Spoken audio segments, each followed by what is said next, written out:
45 points so far for Parabellum. 21 builds and a lot of damage there. He's got to look for the Elim at this point or build against. There we go. Finds Croak on the rotation in, picks up that elimination. The Siphon, very important. Does have the minis. Here we go. He didn't get the medium bullets. His drum gun's out. Hopefully he recognizes that that was everything down to the last bullet there.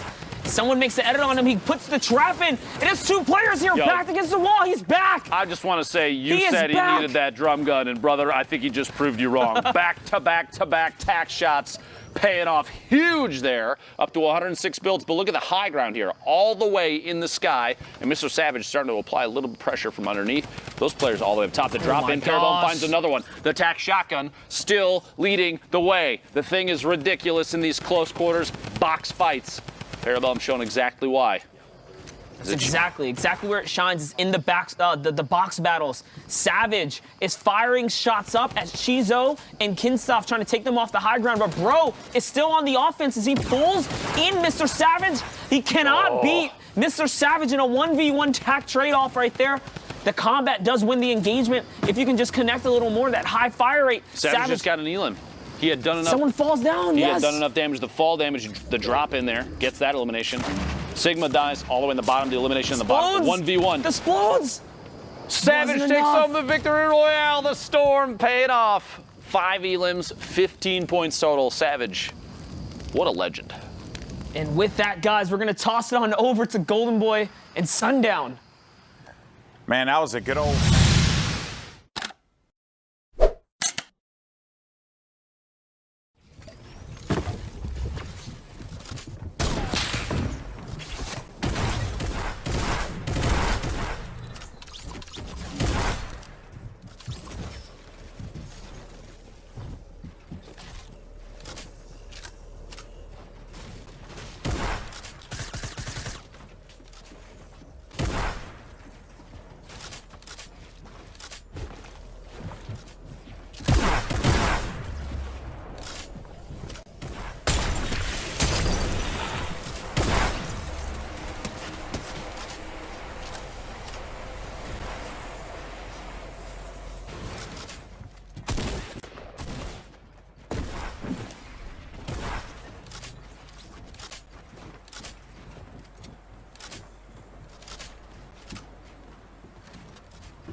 with a okay amount of materials and the pressure as he drops down on the Scepter, picks up a great elim there, and then rotates forward to get the better angle on the players. Great 52 shot, but can't quite find it, and instead Boogie Bomb Bandit again, without the Boogie Bomb this time, just hops right on in it, and Millet goes down. That elimination kept him alive. Woes now with traps on either side. No way, it's Dalo again. Down to our top 7, Stompy. One of the most notable players from the European region on the high ground right now. Bottom right of your screen, Dalo, 44 points. Stompy, top right at 44 points. We've now made it to our top 5, so more placement points will be earned. Pressure coming on in. You've got Varix playing in the middle ground, trying to heal whatever they can with that campfire and mini usage. Stompy getting aggressive from height. Now just 2 layers apart are all 4 of these players. BYK outside the zone should drop here any second. There they go. Stompy has lost the high ground, but still has the most health up there as Dalo's sitting pretty, letting the others fight. Dalo can outlast any player in the zone. He drops into the storm. The shotgun comes in, but it's Stompy at 1 HP with the elimination and the victory royale. Absolutely, but also trying to find targets. Sees the other player taking shots, and he picks up key with a great little 180 shot coming out from the combat, using the high rate of fire to throw 1 down range and then immediately turn, edit down 2 shots right onto Zealous Bayon, and it also puts him into the top 15. So nice little 3-point gain for him there as we continue going forward. Limerick picks up Airwalk. You hear the rift go off in the top left. He's going to try and reset, but he finds this player again in a great little backside the storm run here from Gianza. And Johnson, off of both of those limbs, doesn't actually get any materials. And I think that was a lot of the reason why Johnson was playing like that, was to get an limb, get the mats so they can continue to build. 2 builds left, 1 build left, that's it. No more building available. Johnson sees this player popping a mini. Probably will be his next target here, as he's got to kind of force a play to happen. This late in the game with no mats is not ideal, to say the least. Now playing from the ultimate low ground. One player tries to drop on in. That was Zai, and there you go. Moving up towards 75 builds now. That's exactly what Gianza wanted. And finally, took 3 limbs, but they've got it done.